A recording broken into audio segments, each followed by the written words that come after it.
তাই চালগুলো আমি ধুয়ে ভালো করে ধুয়ে কতক্ষণ ভিজিয়ে রেখে দেবো।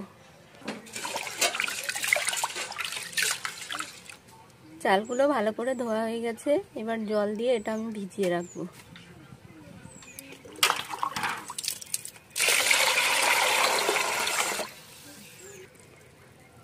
চিংড়ি মাছগুলো ভালো করে খোসা ছাড়িয়ে কেটে আমি ধুয়ে পরিষ্কার করে রাখবো।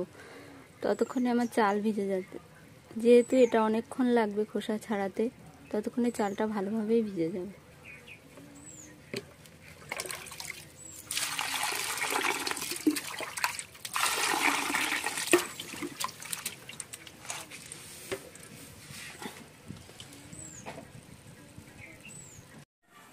চিংড়ি মাছ বেছে পরিষ্কার করে নিয়েছি, আর এদিকে আমি চালটা সেদ্ধ করে নেব।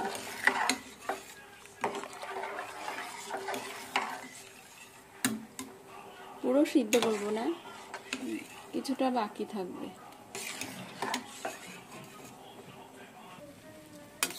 ভাতটা আমার প্রায় সিদ্ধ হয়ে গেছে, এবারে এটা আমি ফ্যান ঝরিয়ে নেব। ভাতটা ফ্যান ঝরানো হয়ে গেছে, এবারে আমি কড়াইতে তেল দিয়ে দেবো।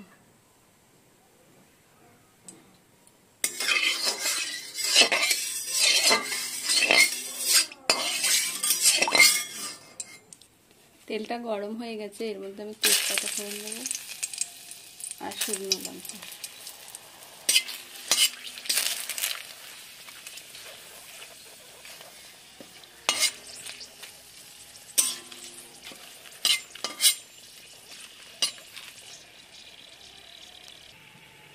এর মধ্যে এবার আমি চিংড়ি মাছগুলো দিয়ে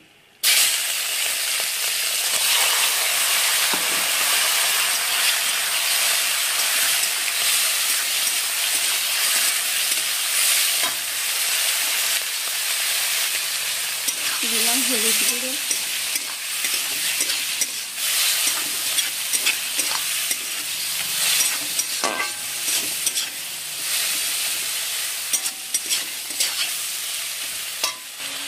দেবো লবণ,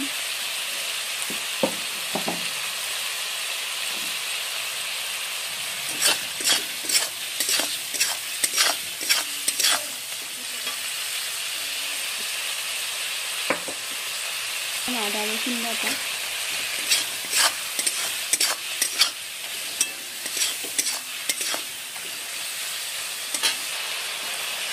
এখন দিলাম লঙ্কার গুঁড়ো। এবার এটাকে আমি ভালো করে ভেজে নেব।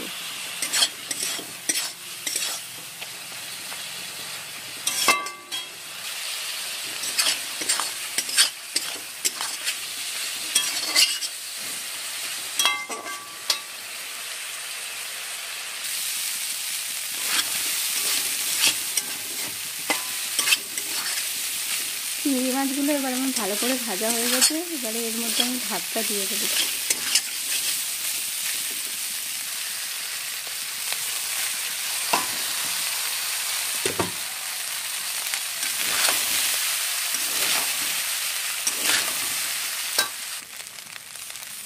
এর মধ্যে আমি স্বাদ মতন চিনি দিয়ে দেবো।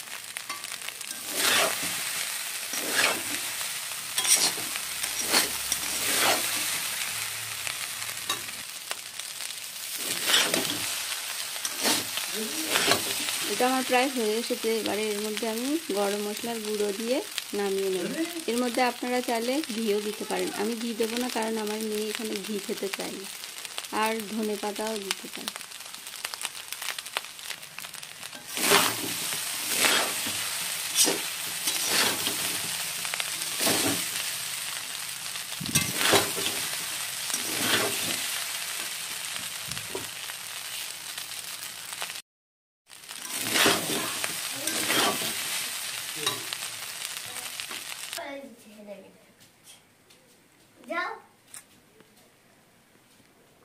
রান্না হয়ে গেছে চিংড়ি মাছের পোলাও ভাত।